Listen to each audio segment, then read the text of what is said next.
Hey, what's up guys, I update all of you doing well. So there's a new update available for the Samsung Galaxy S25 Ultra that you guys might be missing out. So today in this video, we will check out that update.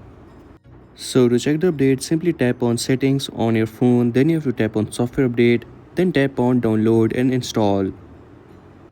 And after tapping on download and install, you will get to see that a new update is available of the June 1st 2025 security patch with the update size of 586 MBs in size. If we talk about that what's new, so this update includes some device stability improvement, bug fixes with some new or enhanced features, and some further improvements have been made to the performance. Simply tap on update and this will start downloading the update. The update size is of 586 MBs in size. First of all, it will download the update, then it will install the update. After the update is downloaded, you will get to see this restart now option, but make sure to restart now when your device is completely free, as you will be unable to use your device during this installation process.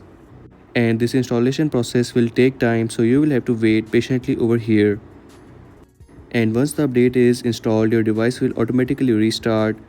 You will get to see a pop-up like this of when you are installing the update. And that's it, your device will automatically restart and the update will be installed. As you can see, now your device is on the latest security patch level of 1st June 2025. So if your device was facing any bugs or issues before, that will be resolved with this new security patch update. And that's all for today's video. Check out this new update available for the Galaxy S25 Ultra, and if you're new on this channel, so make sure to like and subscribe.